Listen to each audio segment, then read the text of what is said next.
तो आतमध्ये आला आणि तो धायमुकलून रडायलाच लागला मिठी मारून. प्रयोग संपल्यानंतर सुद्धा भरून येणं हे फार रेअर असतं. म्हणजे कुठल्याच प्रयोगात गोष्टी ठरलेल्या नसतात. त्यामुळे तो प्रयोग मेकॅनिकल होत नाही. तो खूप जिवंत प्रयोग असतो. हे नाटक न चूक करणारं असंच आहे.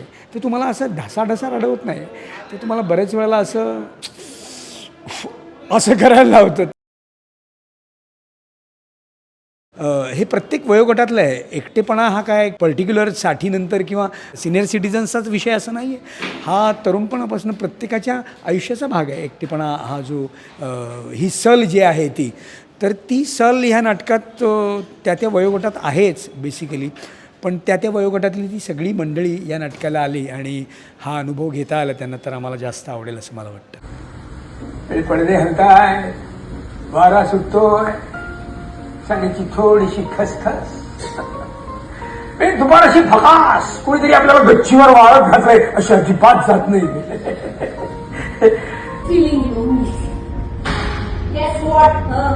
सकाळपासून 8 बॉयफ्रेंड झाले माझे. 8 असं सांगते तशी काय 8 मुलं झाली. तुम्ही एका फुटपाथवरून चाला, मी दुसऱ्या फुटपाथवरून चाला. मला जायचंय. चांगला मोठा तिकडे जाऊन असणार कशी तुम्ही.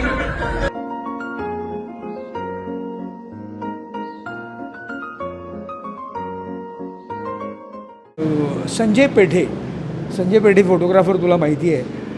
तो आतमध्ये आला आणि तो धायमुकलून रडायलाच लागला मिठी मारून. आणि असंच झालं त्याचं. म्हटलं संजय थांब, त्रास होतो रे, खरंच त्रास होतो. तो मला असं वाटतं की त्या फेजमधनं प्रत्येकजण कुठल्या ना कुठल्या वेळेला गेलेला असतो. त्यामुळे हे नाटक न चूक करणारं असंच आहे. ते तुम्हाला असं ढसाढसा रडवत नाही. ते तुम्हाला बऱ्याच वेळेला असं करायला लावतं. तर ते फार महत्त्वाचं असतं. कारण रडून मोकळं झालात की मग तुम्ही अस्वस्थ नाही होत. तर ती अस्वस्थता घेऊन प्रेक्षक ज्या वेळेला जातात त्यावेळेला खूप बरं वाटतं. आणि कित्येक वेळेला प्रतिक्रिया अशा असतात की त्या निःशब्द असतात. त्यांचे डोळे फक्त बोलतात. खूप डबडबल्या डोळ्यांनी येतात माणसं. नुसत्या मिठ्या मारतात, हिला मारतात, मला मारतात, नंदिताला मारतात, आमच्या मुलांना मारतात बेसिकली. काय वेळेला आमचा साकार जो आहे त्याच्या अशा गालाला हात लावून कित्येक आजी अशा जातात आणि असं नको वागूच रे असं म्हणून जातात. त्यावेळेला खूप भरून येतं. प्रयोग संपल्यानंतर सुद्धा भरून येणं हे फार रेअर असतं. हा नाटक तो अनुभव देतं. कित्येक प्रेक्षकांच्या प्रतिक्रिया आम्हाला पुन्हा चोक करतात. सो ती जरा मजा आहे या नाटकाची. मला तू जसं म्हणालीस तशी प्रयोग करताना खरंच खूप गंमत येते. कारण त्याच्यात सगळ्या इमोशन्सचा कोलाज आहे. आणि सगळी आमची टीम, आर्टिस्ट टीम जी आहे ती खूप अशी लाईव्हली परफॉर्म करणारी आहे. म्हणजे कुठल्याच प्रयोगात गोष्टी ठरलेल्या नसतात. त्यामुळे तो प्रयोग मेकॅनिकल होत नाही. तो खूप जिवंत प्रयोग असतो. आणि त्या इमोशन्सची गंमत येते. म्हणजे त्या सीनला तो फील येतो. जसा तुम्हालाही पहिल्यांदा नाटक बघताना येतं तसंच आता 25 प्रयोग होऊन गेले तरी ते करतानाही आम्हाला येतो. इतकं त्याचं लिखाणही इतकं जिवंत आहे. गजेंद्रने लिहिलेलं नाटक आहे. आणि अभि जसं म्हणाला तसं मला असं वाटतं की ते प्रत्येक वयोगटातलं नाटक आहे. म्हणजे आजच्या काळामध्ये एकटेपणा किंवा काय म्हणूया की नातेसंबंधातला दुरावा हे कुठल्याही स्टेजला जाणवू शकतो आपल्याला. आणि मग आपल्याला असं डिसअपॉइंट व्हायला होतं आयुष्याकडनं की अरे आता काय करायचं आहे, म्हणजे आता कसं जगायचं आहे याच्या पुढे. हा खूप मोठा पल्ला आपल्या पुढे येऊन पडला किंवा हा पल्ला गाठायचा आहे. तर त्या सगळ्या गोष्टींना उत्तर देणारं, उत्तरापेक्षा अनुभव देणारं असं हे नाटक आहे. त्यामुळे सगळ्या वयोगटातल्या लोकांनी यावं आणि ते बघावं, त्यांनी अंतर्मुख व्हावं अशी आमची सगळ्यांचीच इच्छा आहे. आणि मला असं वाटतं की तो जो एकंदरीतच विश्विषितपणा किंवा एक पणा जो आलेला आहे जगण्यामध्ये प्रत्येकाच्या, तर त्याच्यावरचं खूप छान छोटी सोल्युशन्स आहेत या नाटकामध्ये. ती काही खूप असं म्हणजे इम्पोज किंवा असं तुमच्यावरती लादलेली नाही आहेत प्रेक्षकांवरती.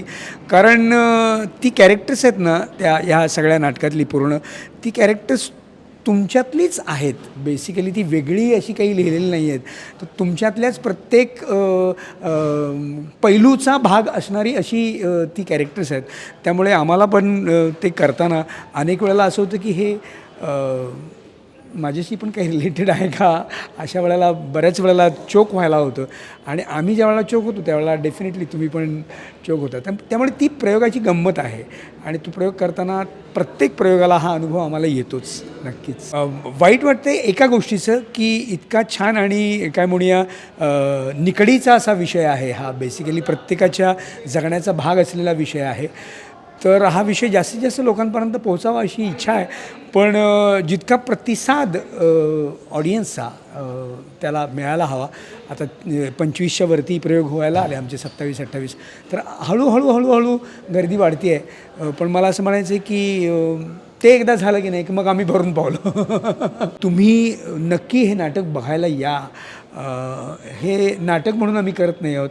ह्या तुमच्या जगण्याचा आणि आमच्या स्वतःच्या वैयक्तिक जगण्याचा आरसा आहे हे नाटक. आणि ते नाटक करताना आम्ही स्वतःला त्या आरशात बघत असतो आणि सायमल्टेनियसली तुम्हाला तो आरसा दाखवत असतो. तर प्लीज हे एक अतिशय गोड असं प्रतिबिंब आहे तुमच्या आमच्या जगण्याचं.